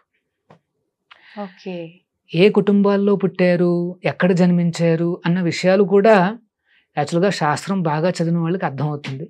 అది ఇంకొక సైన్స్ మాట. ఈ కాలంలో కొద్దిగా అట్లాంటివి కఠినం అన్నమాట. కానీ ఖచ్చితంగా వారు ఆల్రెడీ జన్మించారు. ఏవో కుటుంబాల్లో వాళ్ళు ఆల్రెడీ 1 month 2 month అది ఎప్పుడు క్రాష్ జరిగిందో తెలియదు, అంటే నాకు గుర్తులేదు, 2-3 months పైన అయింది ఆల్రెడీ ఒక 2 months వాళ్ళకి ఆల్రెడీ అంటే జన్మించి ఉండడం అంటే ఆల్రెడీ వాళ్ళు గర్భంలోకి ప్రవేశించారు. ఓకే, 9 నెలలు పూర్తి కాగానే వారందరూ జన్మించేస్తారు. అంటే ప్రభుజీ ఖచ్చితంగా మానవ జన్మే తీసుకుంటారు అని చెప్పొచ్చా? అంటే ఏ జీవిలో అయినా ప్రవేశించవచ్చు అనుకోవచ్చు కదా? కరెక్ట్. ఇక్కడ మరి నెక్స్ట్ జన్మ అనేది ఏ రకంగా వస్తుంది, అది ఈ జన్మలో చేసుకున్న పాపపుణ్యాల కలయిక. ఈ కలయిక ప్రకారము మనిషి రూపం రావచ్చు, లేకపోతే ఇంకొక రూపం రావచ్చు. అంటే ఆ యాక్సిడెంట్ జరిగింది కదా, దానివల్ల వారందరూ కూడా అంటే ఏమన్నా బ్యాడ్ లైఫ్ అని వస్తుందంటే అది చెప్పడానికి లేదు. ఎందుకంటే ఎలా చనిపోతాం అనేది ఆల్రెడీ నిర్ణీతం అయిపోయింది. ప్రతి ఒక్కరూ ఏ రకంగా చనిపోతారు అనేది నిర్ణీతం అయిపోయింది. దేని ప్రకారము, అది పూర్వజన్మ చేసుకున్న పనులని బట్టి, దాన్ని బట్టి. మరి ఈ జన్మలో చేసుకున్న దాని ప్రకారము నెక్స్ట్ జన్మ అనేది లభించింది ఆల్రెడీ వాళ్ళకి. ఇప్పుడు 2 నెలలే కాబట్టి ఇంకా గర్భంలో ఉన్నారు, కానీ ఆల్రెడీ నడుస్తుంది, ప్రాసెస్ నడుస్తుంది అనమాట.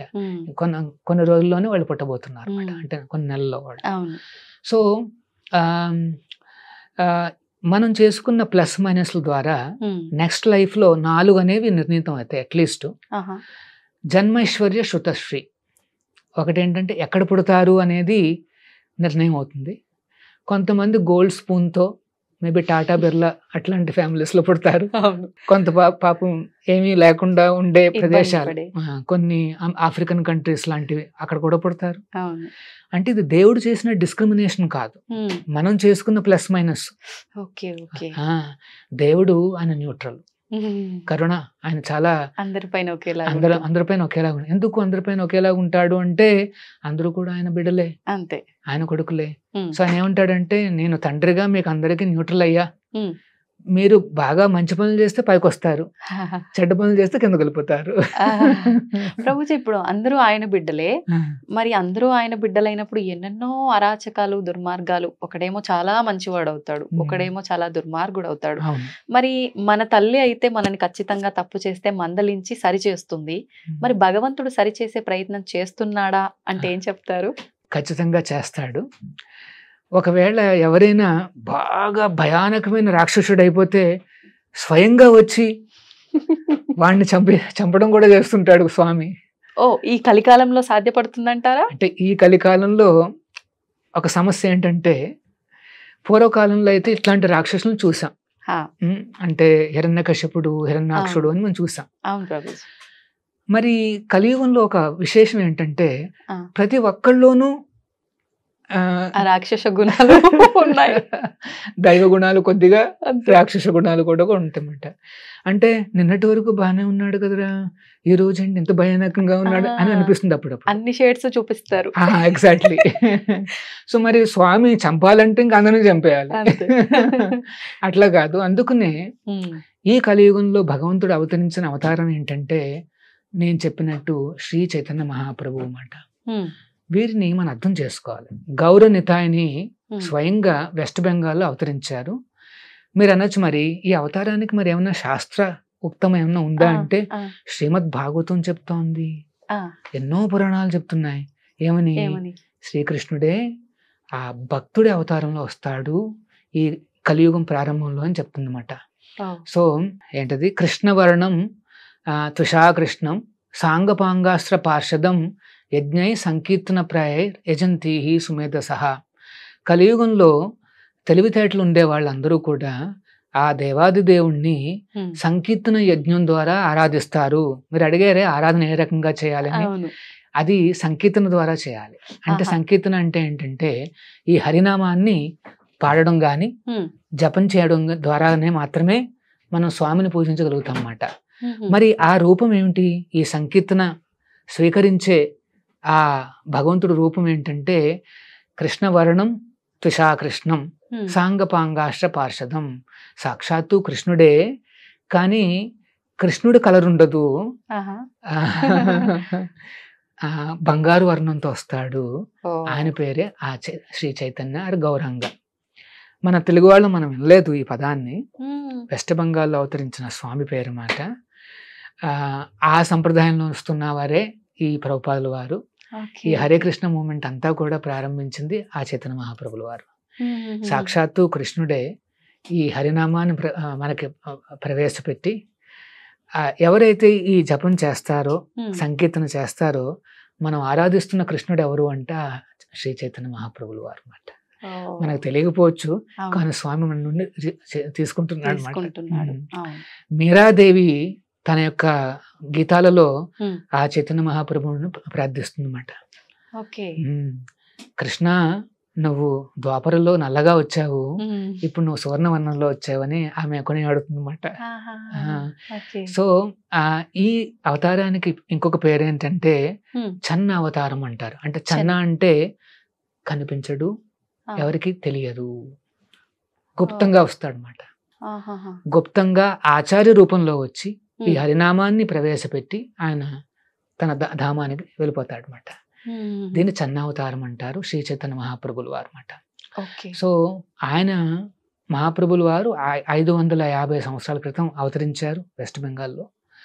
ఆయన అప్పట్లో ఒక మాట అంటారు, ఏమని, ఆయన ఒక ప్రిడిక్షన్ చెప్పారు. ఏమని, నా పేరు మొత్తం ప్రపంచం అంతా వ్యాప్తి చెందుతుంది అని చెప్తారన్నమాట. అప్పట్లో వారు అనుకున్నారు, భగవంతుడి నామము అన్ని చోట్ల అంటే అర్థం ఏమిటంటే మోస్ట్లీ బెంగాల్లో పరిమితం అవుతుంది అని అనుకున్నారు. ఎందుకంటే ఆ కాలంలో ట్రాన్స్పోర్ట్లు అంటూ ఏం లేవు, అందరూ నడకనే, లేదా బుల్లక్ కార్డ్స్ అంతే. కానీ ఇంకొక మాట అంటారు చైతన్య మహాప్రభుల వారు, త్వరలోనే నా సేనాపతి భక్తుడు రాబోతున్నాడు, ఆయన ఈ నామాన్ని మొత్తం ప్రపంచం అంతా వ్యాప్తి చేస్తారని చెప్తారు. 500 years బ్యాక్ చేసిన ప్రిడిక్షన్ ని ఫుల్ఫిల్ చేస్తూ ప్రభుపాదుల వారు దిగి వస్తారు. మొత్తం నామాన్ని అంతటిని ప్రచారం చేస్తారు. చాలా అద్భుతం కదండి, నిజంగా చాలా అద్భుతం. అంటే ఆలస్యమైనప్పటికీ ఆ చెప్పింది ఖచ్చితంగా జరుగుతుంది. ఆ దేవుడు ఎప్పుడు అనుకున్నాడో ఖచ్చితంగా ఆ సమయానికి ఆచార్యులు వచ్చి మొత్తం ఈ లోపల అంటే ఆ 500 years లో ఏం జరిగిందంటే మొత్తం టెక్నాలజీ అంతా బయటకు వచ్చింది.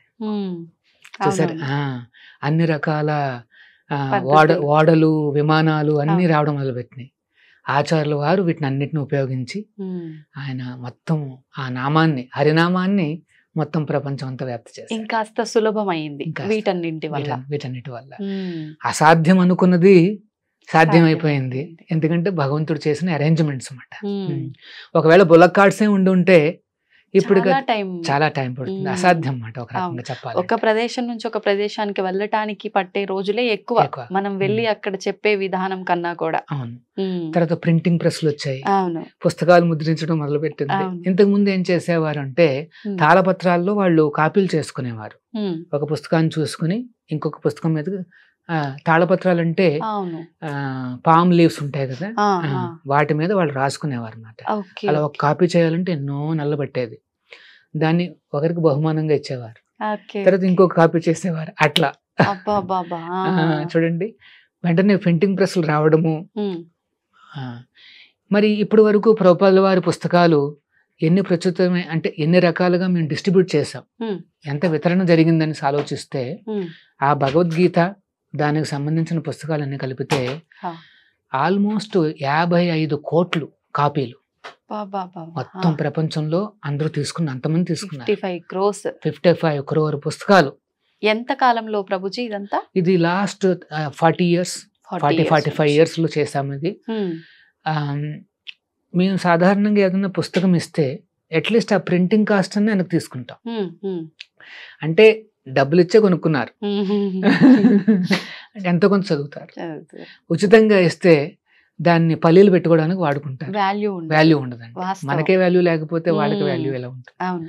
సో అందుకనే ప్రభుపాదుల వారు ఆ రకంగా ఈ మోడర్న్ టెక్నాలజీని ఉపయోగించుకుని, సాధారణంగా ఆధ్యాత్మికత అంటే అన్నిటి నుండి కాస్త దూరంగా, టెక్నాలజీలు వాడకూడదు, ఇట్లాంటి వసతులు ఉండకూడదు, తపస్సులు అంటే కఠినంగా ఉండాలని కాదు.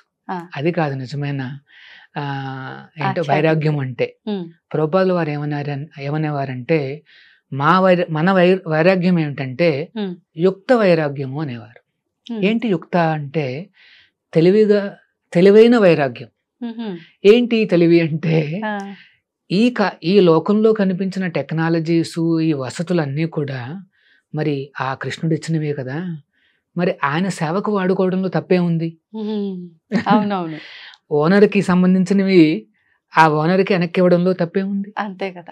ఇప్పుడు ఇక్కడ ఈ రూమ్ లో చాలా ఉన్నాయి, అవును, ఇవి మళ్ళీ ఓనర్కే మనం ఇచ్చేసాం అనుకోండి, ఆయనకి, అందులో తప్పే ఉంది. అంతే కదా. సో అందుకనే వైరాగ్యము అంటే అయ్యో ఇది నాది కాదని దూరం దూరం వెళ్ళడం కాదు, దాన్ని తీసుకుని ఓనర్కి ఇవ్వడము. ఇప్పుడు మీరన్నట్టుగా ఈ వైరాగ్యం అనేది కూడా రకరకాల సందర్భాల్లో రకరకాల పరిస్థితులను బట్టి ఉంటుంది. భక్తిలో వైరాగ్యం ద్వారా వచ్చే భక్తి కూడా ఉంటుందంటారు. నిజంగా ఇలా వైరాగ్యం ద్వారా వచ్చే భక్తి విషయానికి వస్తే ఇది శాశ్వతం అనుకోవచ్చా ప్రభుజీ? ఇది ఖచ్చితంగా శాశ్వతము. భక్తిలో వచ్చే వైరాగ్యం ఏంటంటే, నేను చెప్పినట్టు భక్తుడు ఏమనుకుంటాడు అంటే, ఈ ప్రపంచంలో ఉండే అన్ని రకాల టెక్నాలజీస్, వసతులు అన్నీ ఉపయోగించుకుని ఆ స్వామి నామాన్ని అన్ని చోట్ల ప్రచారం చేయాలని అనుకుంటాడు. ఇప్పుడు మీరు ఎవరినైనా ప్రేమించారనుకోండి, అందరికీ ఆయన పేరు తెలియాలనుకుంటారు, ఆయన గురించి తెలియాలనుకుంటారు, అంతే మాట. భక్తి అంటే అర్థం ఏమిటంటే ఈ రకంగా స్వామికి సేవలు అందించడం. మీకేమన్నా టాలెంట్ ఉందా, ఆ టాలెంట్ ద్వారా ఆ కృష్ణుడి యొక్క గుణగణాలని ప్రచారం చేయడం. మీరు అకౌంటెంట్ కావచ్చు, ఇంజనీర్ కావచ్చు, లాయర్ కావచ్చు, ఎవరైనా కావచ్చు, సైంటిస్ట్ కావచ్చు, ఆ సైన్స్ని ఉపయోగించుకుని ఆ స్వామి లీలల్ని కానీ లేకపోతే తత్వాన్ని కానీ మనం ప్రచారం చేయగలిగితే అది యుక్త వైరాగ్యము. అంటే భక్తి అన్నా కూడా ఈ వైరాగ్యం అన్నమాట. నిజ భక్తి యోగం వైరాగ్య విద్య, నిజ భక్తి యోగ. భక్తి యోగ అంటే వైరాగ్య విద్య. మరి మేము ఏంటంటే వైరాగ్యం, మీ చేతిలో మొబైల్ ఉంది, ఒక మంచి కళ్ళజోడు పెట్టుకున్నారు, ఏంటి వైరాగ్యం అంటే? మా వైరాగ్యం ఏమిటంటే ఇవన్నీ కూడా కృష్ణుడికే, ఆయన సేవలో ఉన్నాయి. మా అంటే మిగతా వాడి మీ స్వంతానికి మీరు ఉపయోగించుకోరు, స్వలాభం కోసం కానీ లేకపోతే ఇంద్రియ తృప్తి కోసం కానీ వాడేది కాదు. ఇది భగవంతుడిని సంతృప్తి పరచడానికి చేసే ఒక యజ్ఞం మాట, ఒక బృహత్ మృదంగం మాట, అన్ని చోట్ల వ్యాప్తి చెందాలి అనేది మాట. సో ఆ రకంగా మేము టెక్నాలజీ వాడతామండి. ఇప్పుడు రీసెంట్ గా మీరు చూస్తే ఈ ఏ టెక్నాలజీ వాడి చేసి నరసింహస్వామి మీద ఒక యానిమేషన్ మూవీ, అద్భుతం అద్భుతం అండి. అది హరే కృష్ణ తత్వం నుండి తీసుకోవడం జరిగింది. అది ఆ నరసింహస్వామి అనుగ్రహంతో చాలా బాగా ప్రసిద్ధమైంది. అవును, ఇది మాట నిజమైన వైరాగ్యము అంటే. మేము ఆర్టిఫిషియల్ ఇంటెలిజెన్స్ వాడాము, అన్ని చేసాము, లేటెస్ట్ టెక్నాలజీ, కానీ భగవంతుడిని కీర్తించాం, నరసింహస్వామిని ప్రాచుర్యం చేసాం. అది మాట మనం చేయాల్సింది. సో మీకు ఏమన్నా టాలెంట్ ఉంటే ఆ టాలెంట్ని ఉపయోగించుకుని మీరు ఆ దేవుణ్ణి ఎట్లా కీర్తించాలని ఆలోచించండి. మీరు మంచి గాయకుల, చక్కగా భగవంతుడు కీర్తనలు పాడండి. యు ఆర్ గుడ్ రైటర్, ఆ కీర్తనలు రచించండి, లేకపోతే కాపీ రైటింగ్ చేయండి భగవంతుడి గురించి. మీరు అన్నారే కొంతమంది ఏమన్నా వచ్చి అక్కడ కుకింగ్ చేయగలరా? ఖచ్చితంగా. మీకు ఎవరికైనా వంట చేయడం వచ్చంటే మీరు రావచ్చు, చక్కగా స్వామికి ప్రసాదాలు అన్ని తయారు చేయొచ్చు అన్నమాట. సో చాలా ఏమంటారు, హ్యాపీ ప్రాసెస్. మనకున్న దాంట్లోనే మనం భగవంతుని చక్కగా కొలవచ్చు, ఆనందించవచ్చు అన్నమాట. ఇది ఈ ఏంటంటే కృష్ణ తత్వము అంటే, కృష్ణుడి యొక్క సేవ అంటే. ఎటువంటి ఆర్టిఫిషియల్గా ఘోర తపస్సులు గాని, ఒంటికాల మీద నించుని చుట్టూ అగ్నిని పెట్టుకుని, యాక్చువల్గా నిజంగా దేవుణ్ణి చూడాలి అంటే అంత చేయాల్సిందే. కానీ కలియుగంలో మన పరిస్థితి చూసి ఆ భగవంతుడే మనకి అన్ని అవకాశాలు దగ్గర దాకా తీసుకొచ్చాడు అనమాట. హరినామం చేస్తే చాలు నాయనా అని మనం కన్విన్స్ చేస్తాడు. ఆ నామం చెప్పడానికి కూడా మనకి సమయం లేదు. అంటే సమయం లేదు అనే దానికన్నా తెలియకపోవడం కొంత, తెలిసిన ట్రస్ట్ చెయ్యొచ్చా చెయ్యకపోవచ్చు, చెయ్యకూడదా అనే ఒక క్వశ్చన్ మార్క్ ఒకటి, ఇవన్నీ కూడా ఉన్నాయేమో ప్రభుజీ. కరెక్ట్. అందుకనే ఈ ప్రచారం అనేది చాలా ఇంపార్టెంట్. ఇప్పుడు ఉదాహరణకి ఈ స్టూడియో ఉంది, సరే కొంతమంది వింటారు, అరే హరినామం చేయాలా అని హరే కృష్ణ కృష్ణ కృష్ణ హరే హరే, హరే రామ రామ రామ హరే హరే అని ఈ 16 పదాల హరినామాన్ని కనుక మొదలు పెడితే ఎన్నో చక్కటి మార్పులు కనిపిస్తాయి అన్నమాట తన జీవితంలో. మరి ఇంత సహాయం చేసిన ఈ స్టూడియోకి కూడా చాలా పుణ్యం వస్తుంది. ఇక్కడ టెక్నాలజీ అంతా కూడా పవిత్రం అయిపోతుంది. ఇది భగవంతుడి యొక్క ఆ తత్వం అన్నమాట.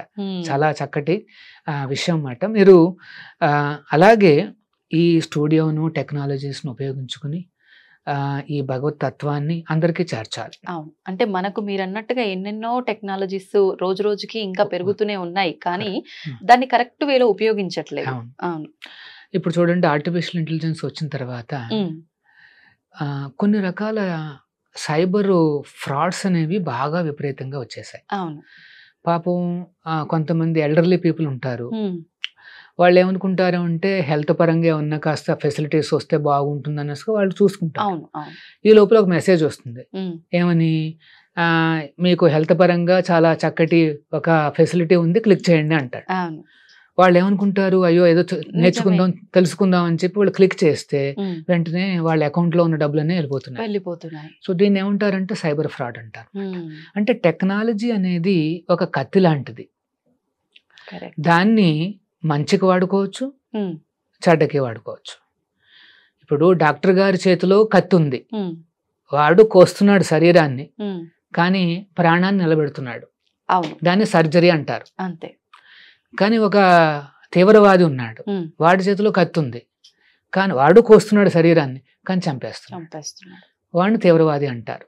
కత్తి ఒకటే, కానీ వాడుకునే విధానం. సో ఈ టెక్నాలజీస్ అంటే మాకేమీ ఏంటంటారు వ్యతిరేకత అంటే ఏం లేదు, కానీ దాన్ని ఎట్లా వాడుకోవాలి అని నేర్పిస్తున్నాం. ఎట్లా వాడుకోవాలి, దేవుడికే సంతృప్తి కలిగించే విధంగా వాడుకోవాలి. అంతే, దానికి నిదర్శనమే మొన్న వచ్చిన మూవీ మూవీ. తర్వాత ఇప్పుడు మీ చేతిలో మొబైల్ ఉంది, మీరు చక్కగా ఏదన్నా హరే కృష్ణ ఈ గోల్డెన్ టెంపుల్ ఉంది, ఆ ఛానల్ కాస్త ఓపెన్ చేయండి, దేవుడి దర్శనం లైవ్ ఉంటుంది, లైవ్ చేసుకోండి, దర్శనం చేసుకోండి. లేకపోతే ఇంకా ఎన్నో ప్రసిద్ధమైన క్షేత్రాలు ఉంటాయి, వాటి దర్శనం చేసుకోవచ్చు. కొన్ని లెక్చర్స్ వినొచ్చు. ప్రయాణిస్తున్నప్పుడు సమయం ఉంటుంది, భగవద్గీత లెక్చర్ పెట్టుకున్నారనుకోండి, గోల్డెన్ టెంపుల్ గానీ ఏదన్నా అట్లాగా పెట్టుకున్నారనుకోండి, 1 hour మీ ప్రయాణం చక్కగా ఇది వింటున్నారు, మీ డ్రైవింగ్ నడుస్తుంది, కొద్దిగా ఏదో అర్థమవుతుంది. కొన్ని వెహికల్స్ లో అయితే వాళ్ళు చూసుకోవచ్చు కూడా మూవీస్. ఇట్లాంటి మూవీస్ పెట్టుకోండి, నరసింహ గానీ లేదా కృష్ణుడు గానీ ఇట్లాంటి మూవీస్ పెట్టుకోండి. అంటే టెక్నాలజీ మీరు వాడుకుంటూ మీ మంచికి వాడుకోండి. ఏంటి మీ మంచి, ఏదైతే భగవంతుడి కోసం మీరు చేస్తారో అదే చాలా మంచి మాట. మనతో పాటు నిజంగా వచ్చేది ఏంటంటే చివరికి మన స్వామికి చేసిన సేవలు మాత్రమే, ఇంకేది రాదు మనతో. సో మీరు ఎంత సేవ చేస్తే అంత మంచిది. మరి నేను ఎట్లా చేయగలను సేవలు, జస్ట్ హరినామం చెప్పండి, లేకపోతే వినండి, ఒక కీర్తన వినండి. మీరు కారు డ్రైవ్ చేస్తున్నారు, ఒక సాంగ్ పెట్టుకోండి, ఇదే నేను పాడిన అన్నమాచార్యుల వారిది అది పెట్టుకోండి, లేదా హరే కృష్ణ పెట్టుకోండి. సో అట్లాగా స్వామికి సేవలు అనేది చాలా తేలిక. అంతే, హరినామం చెప్పడము లేదా కొన్ని లెక్చర్స్ వినడము అట్లా చేసుకుంటూ ఉంటే ఖచ్చితంగా మీరు మీ జీవితంలో పైకి వస్తారు, చివరికి భగవంతుడి దగ్గరికి చేరుకుంటారు. ఏంటి అసలు అంటే మనిషి యొక్క పర్పస్ ఏంటి అని అంటే ఏంటి అనేది మనకు ఈ దారిలో వెళ్తే ఆటోమేటిక్ గా మనం ఏం ప్రయాసలు పడకుండానే అంతిమానికి చేరుకోవచ్చు, కరెక్ట్ మార్గంలో. అంతే కదా ప్రభుజీ? అంతే. అంటే మీరు చేస్తున్న కార్యక్రమాలు, మీ కర్తవ్యాలు మీరు చేస్తూ ఉండాలి. చేస్తూ ఉంటూ స్వామిని తలుచుకోవాలి. ప్రతిరోజు దేవుని తలుచుకోండి. ఆ తలుచుకునే మార్గం ఏమిటంటే ఈ హరే కృష్ణ మహామంత్రం. నామాన్ని చెప్తే చాలు, ఆ స్వామి సాంగత్యం మనకు లభించినట్టే. సో ఆ రకంగా తస్మా సర్వేషు కాలేషు మామనుస్మర యుద్ధచ అన్నాడు కృష్ణుడు. అర్జున నువ్వు యుద్ధం చెయ్యి అన్నాడు, కానీ నన్ను తలుచుకుంటూ అన్నాడు. అంతే తేడా. అంతే. భగవద్గీత ముందు కూడా యుద్ధం చేస్తున్నాడు అర్జునుడు, ఎలాగో చేస్తావు నామస్మరణతో చెయ్యి. సో మీరు ఐటీ ఇంజనీర్ అనుకోండి, టైపింగ్ చేస్తున్నారు, కాస్త రొటీన్ వర్క్, అంతే, హరే కృష్ణ అనుకుంటూ చేసుకోండి. వంట చేస్తున్నారు, హరే కృష్ణ చేసుకోండి. అట్లాగా ఎక్కడ మనకు వీలైతే అక్కడ స్వామి నామాన్ని తలుచుకుంటే మనం ఆ భగవత్ సాంగత్యం వల్ల చాలా ఎనర్జెటిక్ గా ఉంటాం, చాలా ఆనందంగా ఉంటాము. ఆ తర్వాత ఇవన్నీ మనం ఇక్కడ కర్తవ్యాలన్నీ సంపూర్ణమైన తర్వాత పునర్జన్మ నైతి, మళ్ళీ ఇంకొక జన్మ అంటూ ఉండదు. ఈ దుఃఖాలయానికి రావాల్సిన అవసరం లేదు. ఆ స్వామి ఉండే వైకుంఠానికి, ఆ గోలోకానికి చేరుకోవచ్చు. అక్కడ కూడా ఫ్యామిలీస్ ఉంటాయి, అక్కడ కూడా చక్కటి రాజ్యాలు ఉంటాయి, అక్కడ కూడా అన్ని రకాల వసతులు ఉంటాయి. కాకపోతే దేవుడు ఉంటాడు. ఆ శ్రీకృష్ణుని చూడొచ్చు, ఆ నారాయణుని చూడొచ్చు అన్నమాట. ఇది జీవిత ఆశయం కావాలి. నతే విదుహు స్వార్థగతిం విష్ణు. మన స్వార్థగతి ఏంటంటే ఆ విష్ణువు, ఆ శ్రీకృష్ణుడు. సంతోషం ప్రభుజీ, చాలా మంచి విషయాలు, అద్భుతమైన వివరణ. మొత్తానికి అంటే కృష్ణ తత్వాన్ని అర్థం చేసుకోవాలంటే ఏం చేయాలి, అసలు మన లైఫ్ యొక్క పర్పస్ ఏంటి అనేది ఈ మాటలు వింటే అర్థమైపోతుంది. హరే కృష్ణ హరే ప్రభుజీ. కృష్ణ.